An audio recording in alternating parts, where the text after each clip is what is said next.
بسم اللہ الرحمن الرحیم۔ اسلامی معیشت کے حوالے سے بہت سارے ایسے سوالات ہیں جو جدید ذہن میں پیدا ہو گئے ہیں، اس لیے کہ بہت سارے وہ معاملات جنم لے رہے ہیں آج کے دور میں جو آج سے پہلے اتنے زیادہ ڈیولپ نہیں تھے اور اتنے آرگنائز نہیں تھے۔ انہی معاملات میں ایک بہت اہم چیز ہے، وہ انشورنس ہے۔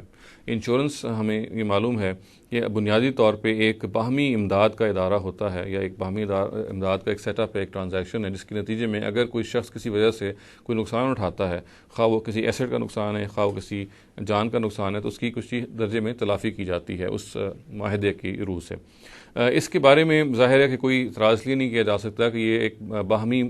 مدد کا، ایک میوچول کوآپریشن کا، ایک میوچول سروس کا ایک بہت اعلیٰ سیٹ اپ ہے، جس کے نتیجے میں جو اس کی جو روح ہے وہ یہ ہے کہ اگر کسی کو نقصان ہوتا ہے تو وہ جو میوچولی فنڈ پول کیا گیا ہے اس سے اس کا نقصان کا ازالہ کر دیا جائے۔ اس پہ عام طور سے چند اعتراضات ہیں جو کیے جاتے ہیں۔ ہم یہ دیکھتے ہیں کہ ان اعتراضات میں وزن ہے یا نہیں ہے۔ پہلا اعتراض تو یہ کیا جاتا ہے کہ اگر آپ کو جو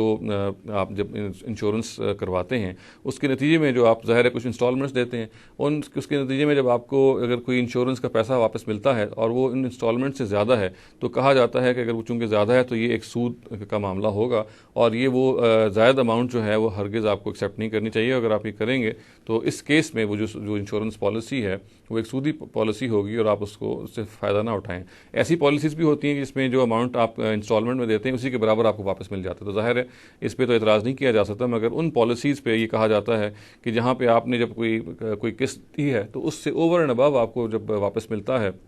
تو چونکہ یہ سود ہوتا ہے لہٰذا اسے ایکسیپٹ نہیں کیا جائے گا۔ تو اس کے بارے میں بھی یہ جان لینا چاہیے کہ اصل میں اپنی نوعیت میں یہ اعتراض درست نہیں ہے۔ اس کی وجہ یہ ہے کہ سود تب ہوتا ہے کہ جب آپ نے وہ پیسہ قرض دیا ہو کسی کو، یعنی آپ انشورنس کمپنی میں اگر آپ نے بنیادی طور پہ وہ قرض دیا ہے، اور قرض کا معاملہ تو ظاہر یہ ہے کہ اس کو کبھی نہ کبھی واپس ملنا ہے۔ ہمیں معلوم ہے کہ انشورنس کے معاملے میں پیسہ کبھی واپس نہیں ملتا بلکہ وہ اس پول میں ہمیشہ رہتا ہے۔ چنانچہ اگر اس کو قرض قرار دیا جاتا اور قرض پہ ہم اس میں کہتے ہیں کہ سود آ رہا ہے تو تبھی اس پہ آبجیکشن کی جا سکتی۔ جیسا کہ میں نے عرض کیا کہ ایسا نہیں ہے، اگر قرض ہی ہوتا تو پھر ظاہر ہے کہ ایک مدت کے بعد آپ کو وہ قرض واپس ملنا چاہیے۔ ہم یہ جانتے ہیں کہ قرض واپس نہیں ملتا، وہ جو پیسہ آپ دیتے ہیں وہ بس وہیں پر رہتا ہے۔ چنانچہ اس کو ہم قرض کی ڈیل نہیں کہہ سکتے، اور دوسرے لفظوں میں بھی کہہ سکتے ہیں کہ یہ ایک کانٹریکٹ ہے باہمی معاونت کا جو کیا جاتا ہے، اور اس کے نتیجے میں جب نقصان ہوتا ہے اس کا ازالہ کر دیا جاتا ہے۔ اس پہ سود کا اطلاق نہیں کیا جا سکتا۔ اسی طریقے سے یہ بھی اعتراض کیا جاتا ہے کہ اس کے اندر قمار کی یعنی جوئے کی ایک خو پائی جاتی ہے۔ یہ بات بھی درست معلوم اس لیے نہیں ہوتی کہ جوا ظاہر ہے ایک نری قسمت آزمائی ہے، اس میں آپ اپنی لک کو چانس کرتے ہیں اور اس کی روح بالکل اور ہوتی ہے، جبکہ یہ اپنی نوعیت میں ایک باہمی مدد کا ایک معاملہ ہے، ایک باہمی مدد کا ایک عقد یا ایک کانٹریکٹ ہے جس کو اس پہ قیاس نہیں کیا جا سکتا۔ اسی طریقے سے ایک اعتراض اور یہ کیا جاتا ہے کہ عام طور سے جو انشورنس کمپنیز ہیں وہ جو پیسہ وہ پول ہوا ہوتا ہے اس کو پھر وہ آگے سودی کاروبار میں انویسٹ کر دیتی ہیں، اور پھر جو پیسہ اس سے وہ وصول کرتی ہیں اس کے ذریعے سے پھر وہ انشورنس کی جو پالیسیز ہیں وہ بیچتی ہیں، اور اس پہ جو انہوں نے دینا ہوتا ہے کسی ایسے شخص کو جس نے انشورنس کرائی ہو وہ اس یافت سے دیتے ہیں۔ یہ اعتراض بھی درست معلوم اس لیے نہیں ہوتا کہ بنیادی طور پہ دیکھیے کہ جو حرمت ہے وہ کسب کرنے والے کو لاحق ہوتی ہے۔ دوسرے لفظوں میں آپ یہ کہیے کہ جس نے حرام کمایا ہے اصل میں تو حرمت اس کو لاحق ہوتی ہے۔ یہاں یہ معاملہ نہیں ہے۔ یہاں پہ ایک شخص نے اگر انشورنس کے لیے کوئی پالیسی لی ہے، اس کی وہ انسٹالمنٹ دے رہا ہے، تو بنیادی طور پہ اگر اس کے پاس کوئی پیسہ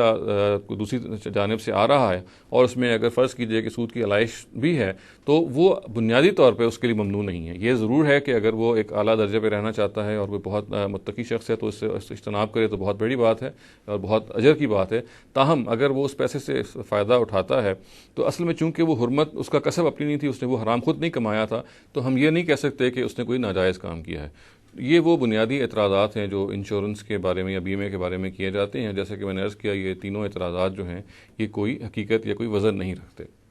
اقول قولی ھذا واستغفر اللہ لی ولکم ولسائر المسلمین والمسلمات۔